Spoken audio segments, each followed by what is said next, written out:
Come on, let's see your Bibles. Let's see your Bibles. Let's turn our Bibles in the book of Second Chronicles. Second Chronicles.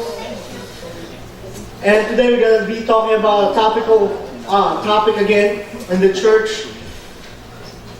I entitled the message this morning, If My People Pray. Say, if my people pray. Turn to the person next to you, say, pray. Pray. If you don't know me, I love oldies. I love listening to oldies. And one day I was just driving and listening to this oldies, and this song came up. One of the songs that I haven't heard in a long time, but I recognize it. It talks about first love. First love. It doesn't sound like that, but I'm just trying. In my heart. I don't think you guys know what I'm talking about. No. Never heard that song? It talks about first love never dies. Okay? So I know it because the way I sing it. Probably that's why I don't recognize the song. But it's an oldie, and I was listening to this song. I'm like, I love this song. It just reminded me of my first love. And not just, relational first love, your first girlfriend or whatnot. But my first love is my hobby. And my hobby, the first love that I really love to do is play basketball. How many of you into sports here? Sports fan, right? I love to play basketball. It reminded me of the time, the very first time I played in the league. And in the Philippines, they don't have those big, full court, 5-on-5 kind of games. They only have 3-on-3. And it's just on the corner of the street. And during that time, you're thinking, man, I made it big. Because the whole neighborhood is watching, right? And, cheering for you, and your friends are cheering for you. And I remember the very first time I joined the league, I was benched. I was benched the whole game. We made it to the finals, and I was telling myself, man, this is the time for me to shine, right? This is the time where I'm just going to dunk the ball, and, I'm just going to fly, and, just see all the birds in the sky, and it turned out they benched me. And then one of my friends came up to me in the bench, and he was watching, and he tells me, and calls me a bench warmer. And you don't know the culture in the sports, especially in the Philippines. If you get called bench warmer, that's not a good thing. It's not like you're just guarding the bench. It's just like you don't have no talent, nothing at all. So I took it to the heart, and I went home. I walked out. And so when I walked out, 5 minutes after, I hear a knock on the door, and this bunch of people just calling me. And they're telling me, Ray, you need to play. And I'm like, no, you benched me the whole time.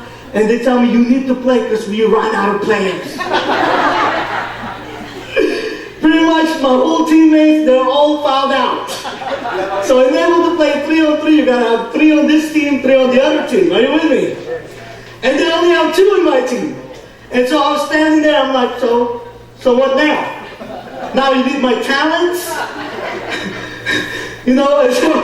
And so I went back, and I just crushed the game, dunked like 10 times, 3 points, everything. They couldn't stop me.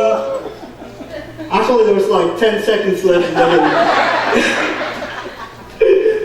They just want to make sure that if we finish the game, we don't get disqualified. But one thing I've learned in that experience, is in my head, I thought that I could play. In my head, in my ego, I would say that I deserve to play. And looking back now, remembering when I started playing basketball, I didn't know much. And not only that, I was lazy. I don't practice. I just show up with gel on my hair, trying to impress, whoever, girls are watching. But I don't put in the work. But in my head, I'm thinking, I'm a superstar. I'm supposed to be starting, I'm supposed to be playing. But in reality, I don't put in the work, I don't practice, I'm not even that good. And so that's the reason why I was benched out. This morning, encouragement I want to share with all of us this morning, church, on the eve Sunday of our anniversary next week, which we are celebrating our 12-year anniversary. I thought this would be a best time for us to reflect on what God really wants us to do as His people. Because here's one thing that I've learned. Sometimes we think that we are ready, and sometimes we think that we deserve to play, but one thing we forget, if we don't put in the work, then there will be no result. Can you hear me, amen?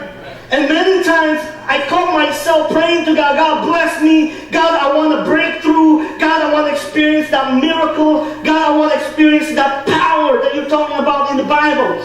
I want to be used by you mightily. I want to explode in the ministry. I want to be used mightily. And all those things are good. Can I hear an amen? Because there's not a single person in this church that don't want the church to grow. There's not a single person in this church that you don't want God to use you. We all want to be an instrument. We all want to be used by God. Can I hear an amen? But the question for us this morning, the challenge for us is, are we putting in the work? We cannot just assume that just because now I call myself a believer and Christian, that God will just supernaturally just use me and I will just be the superstar in the ministry. And we learn it, and I learn it, and God is continuing to teach me. It doesn't work that way. The Bible reminds us that not only individually as a church, that we should always work on our faith and on our salvation. Can you hear that? And James talks about it, and James says that show me your faith without any what? Action. It is what? It is dead. Meaning you can wear the uniform, you can wear the Jordans, you can have all the swag when you game, your shooting sleeves, your headband, your wristband, like you're ready to play. But if you don't put in the work, guess what where you will be?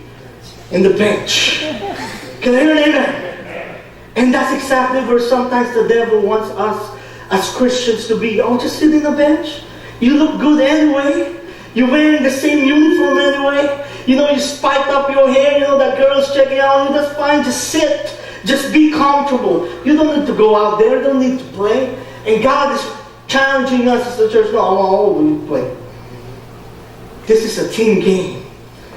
And this is for the body of Christ. Can I hear an amen? And so let's turn our Bibles in the book of 2 Chronicles chapter 7. And here we'll see the story of Solomon as he dedicated the temple of the Lord. Say, dedicate. A couple of weeks ago, what we did in this sanctuary is what did we do in the sanctuary? We dedicated it to the Lord. We set it apart to the Lord.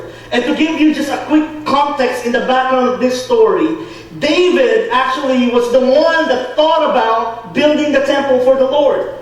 But the Lord forbid him. Why? Because the Lord told him, David, you cannot build a sanctuary for me because you are a man of war. Your hands have touched a lot of blood. And so what I want you to do is I want you to plan it out. You will carry the vision, but it is your son that will execute it. And so David being submitted to the Lord, did not argue with the Lord and told God, okay, if that's what you really want to do, then I tell my son to do it. And Solomon has been given pretty much the abundance in his kingdom. And so David prepared everything in the temple and told Solomon, this is what you're going to do. And to give you a quick biblical context here, in verse 1, in chapter 7, turn your Bible, 2 Chronicles chapter 7, we'll read from verse 1. Verse 1 to 3, just to give you a quick background here. Look what it says here.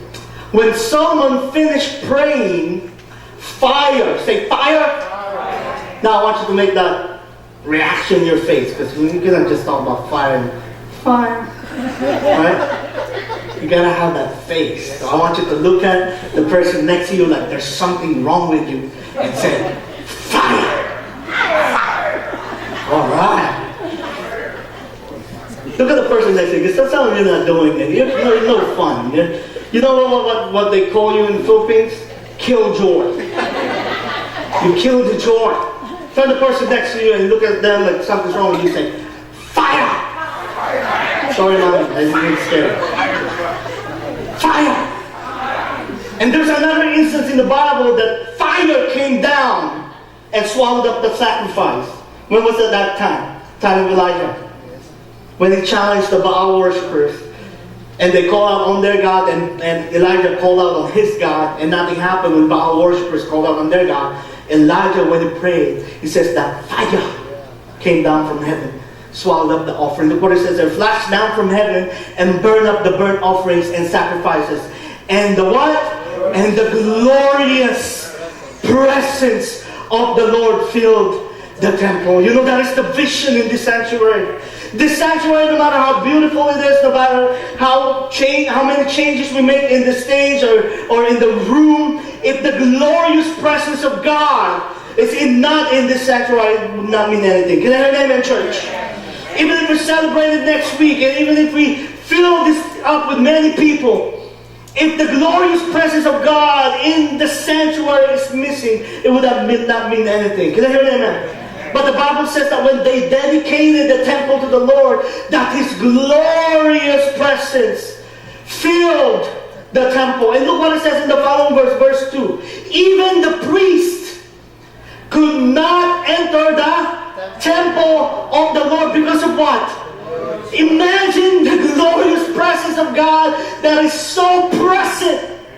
It's almost tangible. They can almost feel it, touch it in the sanctuary. And even the priest could not be in it because the glorious presence of the Lord was so powerful. Can I hear an amen? It reminded me when Moses just came down from the Mount of Sinai. The Bible says that his face was what? Was glowing. Why? Because he had an encounter with God. How I wish that our lives are the same as this every time that we have an encounter with God. Can you hear it, amen? The Bible says that as believers of Christ, we encounter God. There's some changes that God has done in our lives. And so the question is now, where is that presence? Where is that mighty presence and the glorious presence of God when you talk to people? When is that mighty and glorious presence of God when people enter this room? That's what we are praying for, God, that your presence may be felt in the four corners of this man-made room. Because it's not about the preaching, it's not about how good, we sing, it's not about the lights, it's not about the effects, not even about the seats. At the end of the day, when people come and they experience the glorious presence of God, it will be empowering, it will change their heart, and there's nothing we can never do about it. Let's give it out to our God this morning. The priests could not even enter the temple of the Lord because the glorious presence of the Lord filled it. When all the people of Israel saw the fire coming down and glorious presence of the Lord filling the temple, what is the reaction? Church, I know we're still in the process. I know everyone that comes to church is in a different pace.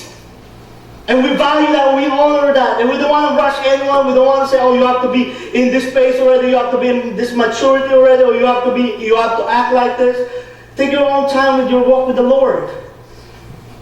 But here's one thing that is true in the Bible and in the Word of God.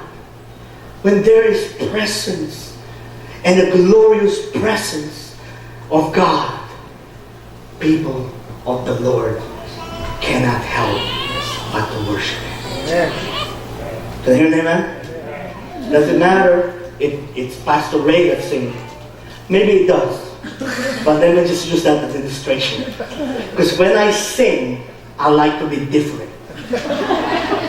Pastor Ray, you're not you don't sound the same as everybody else. Well, because I want to be different. I don't want to be just everybody else. So when I sing, I want my voice, if you're all going this way, I want to go this way. If you're all going this way, I say, no, I'm unique. I gotta go this way. That's why nobody wants to sing with me. That's why even you, my church, my people, don't want me to hear singing, right?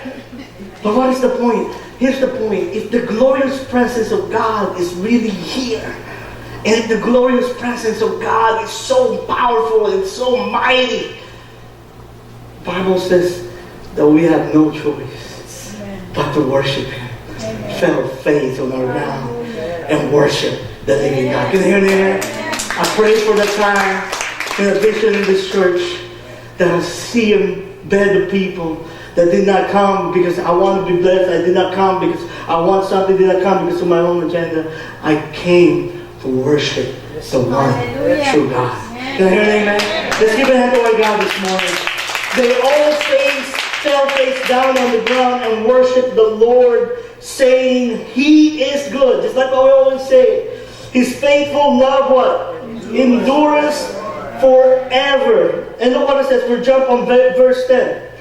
After that, they celebrated the festival of shelters. Say shelters.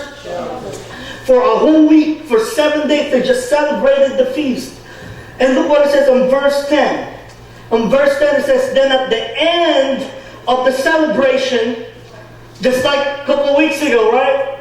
We are blessed, we invite people accepted the Lord, some people raised their hand, we worshiped everything, we dedicated the sanctuary, the Lord is pleased. Not only that, we had a time of fellowship. And everybody, I hope everybody came home filled, not only spiritually, physically, and everything else, everything is lifted up. And the same thing happened in this context. Then at the end of the celebration, Solomon sent the people home. They were all what? Joyful and glad because the Lord had been so good to David and Solomon and to his people. That is our natural response, church. When we are blessed, we see just the goodness of God. There is a natural what? Joy. But here's one thing that I want to speak to you about this morning. That's just a biblical context, the background of that. But here's one thing that we understand, right? Just like our illustration this morning. It's different when you're just getting ready for the game.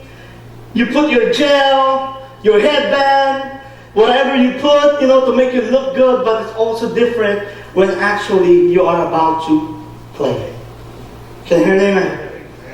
And after all that celebration, and after the Lord was pleased that the sanctuary was dedicated, now the Lord sat down with Solomon and reminded Solomon, now let's get down to business. And this is a reminder for us, church, that we are going to have a time of celebration. We are going to have a time of successes. We are going to have a time of peaks of our joy and celebrating. We are going to have time of feast. We are going to have a time of glorious fellowship and all that. But here's one thing I want to remind us on the eve of our anniversary. It is not through the peaks and highs and successes that will make us stronger. It is those times when it feels dry and unfruitful that God will start stirring up the heart of His people. Can you hear that? Let's give that to our God. So take the clock. We're going to go through the ups and downs as a church. We're going to through times when it feels filled, when we are filled with joy, and it feels we are so overwhelmed with love. But we are going to go through times where it feels dry. And when it feels like it's silent. And it feels like we're going through valleys. And we're going through deserts in our walk with God. Am I speaking to the people of God this morning? Can you hear that? We're going to go through that. But the question is, do we know how to respond in times of dryness and in times of unfruitfulness? Look what it says in verse 11. So Solomon finished the temple of the Lord as well as the royal palace. He completed everything. Say everything. Everything. He completed everything he had planned to do in the construction of the temple and the palace. And look what it says now in verse 12. Then one night the Lord appeared to Solomon. Who did the Lord appear to? Solomon. The Lord appeared to Solomon and said, I have heard your prayer and have chosen this temple as the place for making what? Sacrifices. Again, God is clear. I have chosen the temple. It's not because of the materials you use. It's not because of the appearance of it. It's not even about you, Solomon, building it for me. It is I, the Lord says, it is I that have chosen this temple for myself as a place for making sacrifices. In the Old Testament, we understand that concept. In the Old Testament, we know that the temple is the dwelling of the Lord. This is why the Lord asked David, when are you going to make me a dwelling place? Because all this time in the history of Israel is always living in a tent. They're moving one around. And David finally says, God, I want to make your temple. And hear this, the Lord is pleased. But look what it says in verse 12. In verse 13. At times, and this is what I love about God. You know, I remember in the Philippines, I grew up in the Philippines. I almost graduated there in high school, except for 1 year. So when I came down here, I had to do 10 and 11 and 12th grade. But in the Philippines, you'll graduate after, I think, before. But now I think they have the same system. But one thing that I see the difference when I first came down here is how they do teaching and how they do school. In the Philippines, you wake up 6 in the morning, you go to school at 7, you get out at 4:30. I'm not kidding. You're like, so after 8 hours, is that time and a half? No, it's not. You're studying, that's not even working. And when you get home, what you want to do is you want to play, you want to do socialist, whatever. You can't. Because you have like homeworks that's waiting for you. In the Philippines, every day, I don't know where they got that idea, every day you got a quiz. They tell you we have a quiz and we have a pop-up quiz. So we have a quiz that you know, and we have a quiz that you have no idea when it's going to come. But it's going to come, it's going to hit you. And when it hits you, if you're not prepared, you see that red on your grade card. I've seen a lot of that. And now it makes sense. Because God was just giving me a sign back then. It was the blood of Jesus. Now I realize that God, you're preparing my calling. I'm not ready, my grade. That's why you pursue pastor. I want you to be a pastor. Look at your math, your science, and all those things. They're all red because it covers the blood of Christ. Okay. And the difference when I came here, they have what they call open book quiz. What? I've never heard such a thing in my life. When you have a quiz, but your teacher will tell you exactly where to get the answer, and the book is right in front of your face. And I'm like, hallelujah, Jesus, I want to graduate here. Right? That's why no wonder our young people, when they graduate here. I'm just kidding.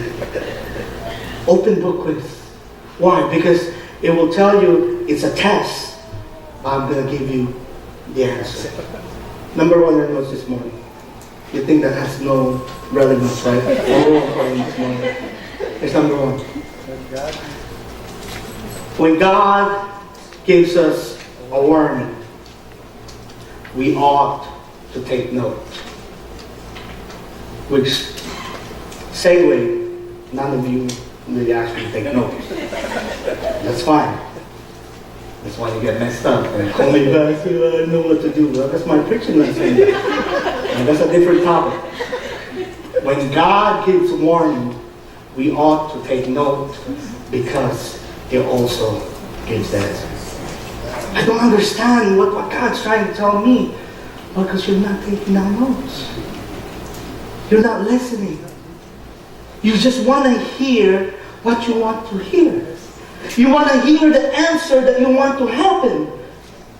But God is actually telling you something.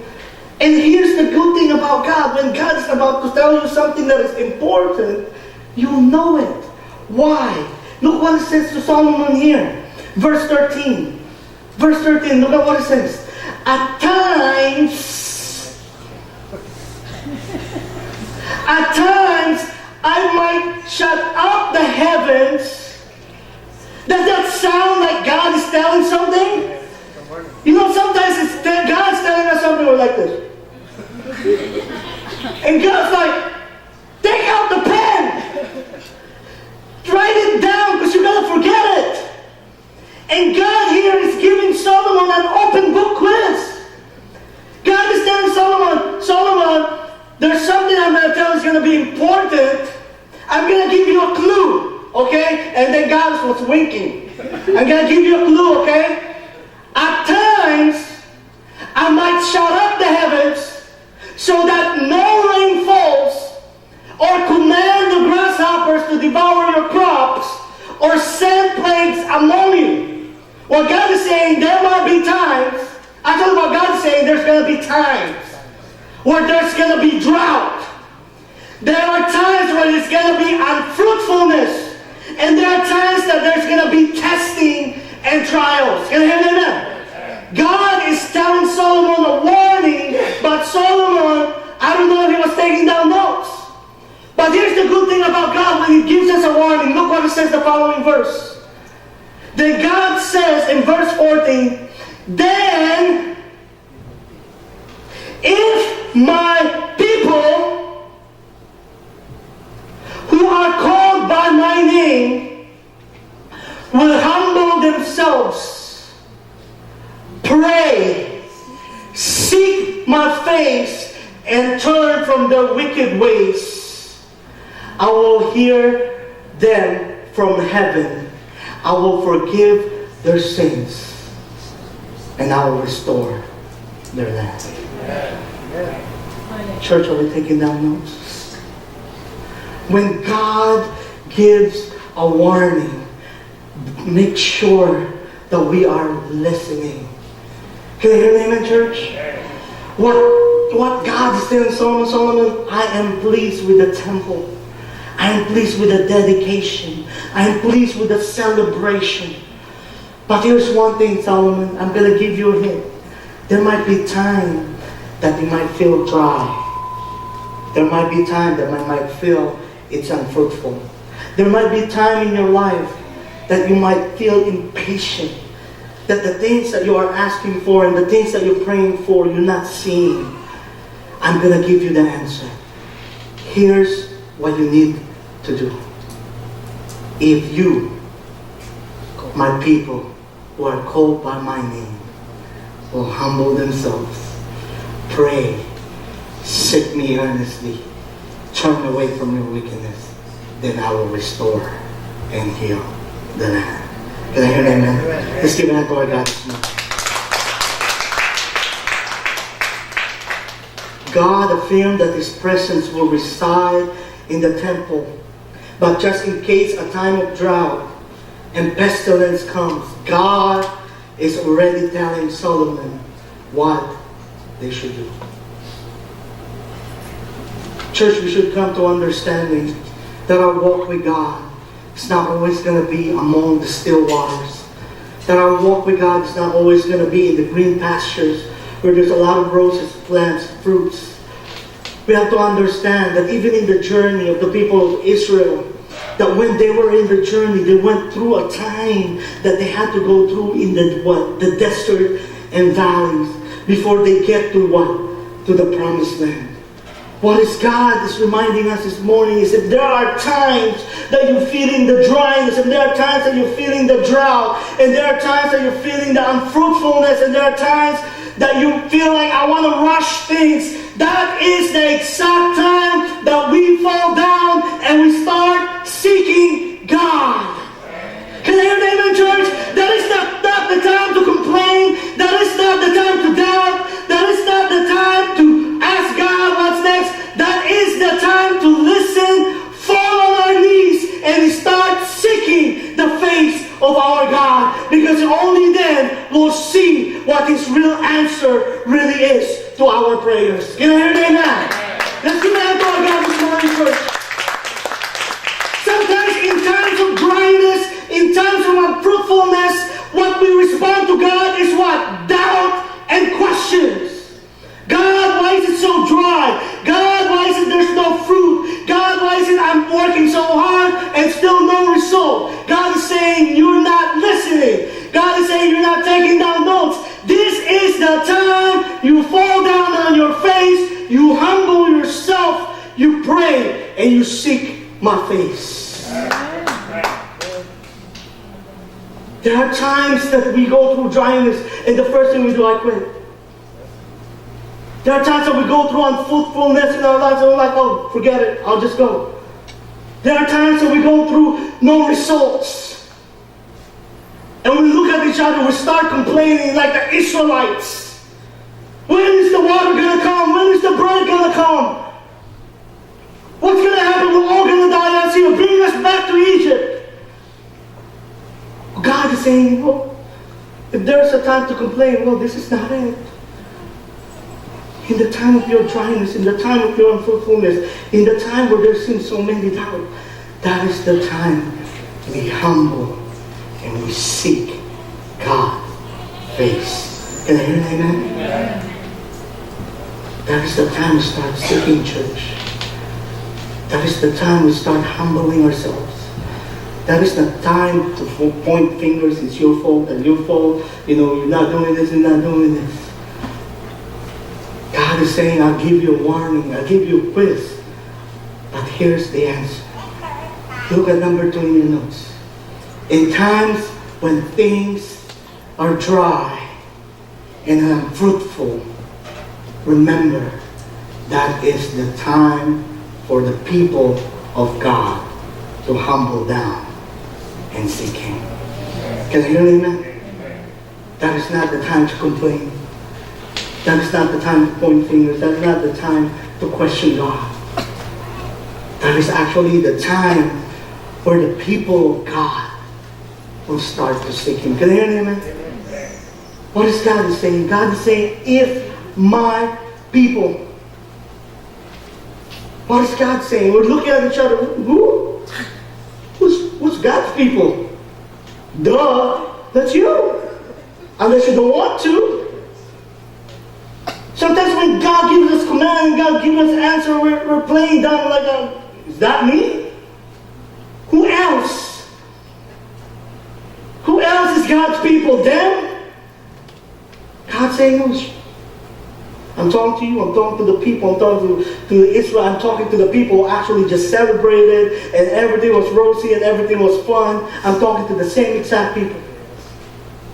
Why? Because in your laughter, in your successes, in your everything, when everything is going gloomy and everything is blooming and everything is good, that is the time we tend to forget about God. Can I hear amen?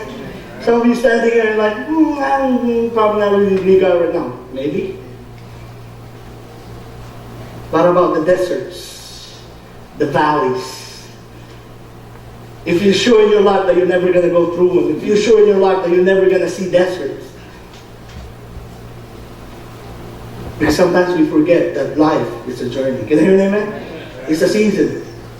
Some people become proud, oh, you know, I don't need God, I don't have time for God and all of this. Well, because you're in your summer or your spring season. But don't forget, winter, spring, summer, or what? Or fall. They're differently. I don't know. Right? There's winter. There's fall. Fall actually looks nice, but in reality, it's when everything starts to dry out. God is saying, I know ahead of you. That's why I'm giving you a warning. And I know your rebellious heart. I know that it is your sin that will rebel against me. But I'm giving you a prescription already. If this happens, you don't need to turn on to Oprah. You don't need Dr. Phil. You don't need none of that. You don't need happy hour. Some of you have. How do you know, Pastor? I'll follow you. Can you see me out there? Go through that. God says no. If my people will humble. And here's one thing I realized. Humble is the only time in our lives that we're not thinking about ourselves. Amen? Amen. Just like my kids. When they're playing, hey, stop it. Hey, come here. Give me a kiss. Oh, come here, hug me. They don't pay attention. Hey, I'm the pastor. Especially my girl, man. She's, pray for her. Right? Why? Because they're focused on something. That's why there are times now I gotta be, come here, sit you down in this quiet room, look at me in my face. This is the time to talk to you. Why do you think God is telling you to humble yourself? Because that is the time that you're not thinking about everything else. And that is the time that you're like, God, I'm listening. When you are proud, there's no time for listening. Can you hear that? When you think that you got it all figured out, there's no time for listening. Can I hear an amen? If you think that you are in a position that no one can question you, there is no time of listening. And many times you are in that position. Oh, man, I've been doing this for 5 years. I've been doing it for 10 years. Why are you telling me that? The Bible says, if my people will humble themselves. You know, actually there are 3 aspects. I want you guys to write this down. Again, write it down. Why should you forget about it? After the service, I'm going to do a pop-up quiz. Hey bro, what was point number 2? What? Oh, you don't get a bowl next Sunday. You only get the drinks. Fruit punch. That's what you get next Sunday. 3 things. Look what it says there. There are 3 important aspects that the Lord tells us here. When we go through dryness and unfruitfulness, it says, first, we got to have humility. Humility. A time in our lives where we are the most teachable. I hear that? Humility is the time in our lives that we are the most teachable. A 5-year-old can come to you and teach you. If you are humble, you'll be listening in. Can I hear that? That is the time in our life that we are most teachable. If we are humble. God says, I want to get your attention. Then secondly, I want to talk to you. Earnest prayer. I want to talk to you. You know, prayer is not just jabbling words. Prayer is communication with God. The Bible says anyone who comes to God must first believe that He exists. And He's a rewarder of those who seek Him. So when you pray to God, what you're just acknowledging is, God, I know you are here. Just like when I'm talking to a friend, I know you're here. God says, now pray. Thirdly, look what it says here. Seek the face of God. And here's one thing that God made me realize when I'm preparing the sermon. Most of the time, we always seek God's hands, but not His face. Well, Pastor, what's the difference? Isn't that kind of just an illustration? Isn't that just kind of like a metaphor? Yes, it is. But one thing that God revealed to me, in the insight that God revealed to me, is when you're looking and when you're seeking God's hands, what you're asking for is just the providence. God, please provide for me. God, please give me the touch of your blessing. God, please answer my prayer. God, please heal me. God, please give this to me. Can you hear that? When Moses met with God in the Mount Sinai through a burning bush, the Bible says that God gave him a personal name. If I go to the Pharaoh, what do I tell the Pharaoh? What's the name of my God? God says, tell him Yahweh send you. Can you hear that? When you go to DMV, and when you get pulled over because you drive too fast, the first thing that they ask of you is your what? Your what? Your what? Okay, I just want to ask again. Make sure. Why? They ask for what? Identification. If you're going out of the country, what you should have? A passport. Why? They ask for what? Identification. Now here's a question for you. I know maybe it's a easy question, but what picture is it in your identification? Is it a picture of your hand? That'll be weird. That'll be weird. Can I have your driver's license, sir? Yes. What is this? Well, you can talk to my hand. Can you hear me? What's in your identification? Your face, because only in your face you will recognize the person. God says, don't seek. When you do this, don't seek my hand. Get to know me. Don't just ask like I'm a genie. Don't just ask like I owe you something. Like, because I have the title God, that I'm just supposed to, here you go, because I'm God. Well, everything is possible. Here you go. You know, what do you want? Oh, you want a trophy one? Oh, here you go, man. God says, no, it don't work that way. God says, I want a relationship. Can you have a relationship with someone you don't recognize the face? You can, right? Maybe you can, because I know Jeff, they're a nice woman. Jenna, they don't see each other, but again, they see each other. Can you hear me, man? But for us to see each other, the first thing that actually you like to a person is their what? Face. Oh, well, the first time we met, I really like your nose. You never heard that. Oh, your nose is just stunning. No, the first thing, oh man, I'm attracted because your face. God says when you seek me, especially if you are called by my name, my people already, my peeps. Well, God's saying, if you my peeps, don't just seek my hand. Seek my face. Seek a relationship with me. Get to know my character. Get to know me. Get to know the strap in my face. Get to know every single detail about it. Then you will know when you ask of me what my will is. Can I hear an amen? Lastly, he says, then turn away from your wicked ways. We heard this so many times. The meaning of insanity is what? Doing things over and over and over again, expecting a what? A different result. Some of the dryness and unfruitfulness in our lives has nothing to do with a change of season. It has everything to do with the sins that we are nurturing in our lives. Can I hear an amen? God says, I see the skeletons in the closet. They got to come out. They got to come out. You can hide them. You can hide them with people you love. You can hide them with people around you. You can hide them with everybody else. But you can hide it from me. Because I see them. I see them exactly what they are. And you need to repent from them. And you need to turn away from them. In the history of Israel, one thing we learned, what brought them to the position they were, wasn't just because of their disobedience.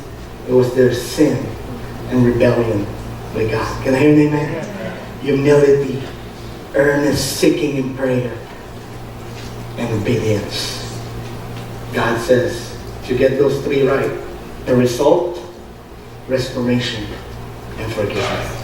Can I hear an amen? Let's give an hand to our God this morning. That's what we're going through this. Look what it says in verse 15. Verse 15. My eyes will be open and my ears attentive to what? Every prayer made in this place. What an assurance. Can I hear it, amen? What an assurance. When you dedicate something from the Lord and the Lord is pleased, God is assuring you, God is telling you, you know what, I'm pleased with what you dedicated, I'm pleased with what you have offered, so hear this. I'm going to hear to you. I'm going to listen in. I'm going to be attentive. And look what it says in verse 16. For I have chosen, say chosen? Chosen. We did not choose this place. We did not make this happen. We had a vision, we envisioned what could happen, but we went down on our knees. And we will continue to do so, by the way. It doesn't end there. It's just a beginning of a journey. And Riverfedger, I just want to remind you, it's going to be a journey. Just like what I said, there's going to be times we're going to be victorious. There's going to be times we're going to feel defeated. There are times we're going to be fruitful. There will be times that we're going to feel unfruitful. There are going to be times that the floodgates of heaven will just pour out and rain. But there are times that there's going to be drought. Can I hear an amen? But what God is saying is, I will honor what I promise you. Can you hear that, amen? I have chosen this place to be holy, a place where my name will be honored forever. I will always what? Watch over it, for it is dear to my heart. Sometimes I talk to God and God, man, but you know what, God, I just want your church to do this and do this and do this. And God is telling me, if that's what you want for you think my church, how much more is me? Don't you think that God wants to bless you more than you already know? Can you hear me, man? Don't you know that if you say, oh, you know, I love my brother, God says, I love him more. No, I used to have this thing with my wife, and my wife tells me, love you, hon. And I'm like, baby, baby, baby, something like that. And I will tell her, I love you. And I will tell her, I love you more. And she'll tell me, no, I love you more. And I'm like, I love you more rest. And she'll tell me, I love you more. And I don't have an answer. So I just say, well, I love you every day. I love you every day. God says, everyone here, dear to his heart. Amen? Everyone here, dear to his heart. But doesn't mean that there's no drought. Doesn't mean there's no fruitfulness. Can you hear me, amen? I love my children, but I can never, ever, ever promise them they will never get hurt. I wish I could. How many of you parents wish you can do that? How many of you parents can wish to sit down to your children and tell them, I love you so much, and because of that, you will never experience pain. I wish we could do that. Sometimes we think, oh, God loves me, then why do I have to go through time with God? Well, that's why there's warning. That's why there's already an answer. And the answer is simple. If my people who are called by my name humble themselves, seek my face, pray, turn away from their wicked ways, I will hear them and I will heal and restore their land. Amen. Are we ready? Can I call that? First, are we ready to humble ourselves together? Pray together. Seek God together. Obey God together. Because if we do, restoration and forgiveness is on its way. Let's give it out to our God. Let's all stand up. Lastly, in our notes, God will always honor what He promised, but He also wants us to do our part. Sometimes we treat God like a genie. We tell God, God, you know, I just want the finished product. I was watching that movie, Ocean's 13, I think, and there was a scene there with Al Pacino, right? When he was doing the construction of the building, and then Ocean came up to him, because confronted him, right? Because he fooled the partner, which turned out to be one of the Ocean's 12. You know the story, but I remember what Al Pacino said. He got mad at one of the construction workers and he said, you know, I don't want problem, I just want the answer. I don't want the labor, I just want the baby. Sometimes we're like that to God. God, I'm just going to sit here in a very nice chair, enjoy the very nice lights and air conditioning, and then there's food after service, and gonna eat it and everything else, and then give me the result. You probably will, God will allow you to experience what He did to me. I was put to bench the whole game. Didn't even see it until I realized God is saying, put in the work. If you do your part, humble yourself, seek me, turn away from your wicked ways, then there's that answer. Amen. Perfect Church, are we ready to celebrate our 12-year anniversary? So the person next to you, hold the person's hand next to you, we're going to pray together. Father God, we are lifting up our hearts to you, Lord. For we are called, your people, called by your name. Rebuke us, God, if there are times that we feel proud. Rebuke us, God, if there are times that we are prideful in our hearts. Rebuke us, Lord, if there are times, Lord, that we want to take credit for what you are doing and what you have done and what you are continuing to do. Lord, may this message that you've spoken to us this morning just a landmark, Lord, of understanding, Lord, that this is going to be a journey for us as we continue to celebrate, Lord God, the years to come in our church. But most importantly, Lord, thank you for reminding us the importance of knowing what we need to do in times of drought.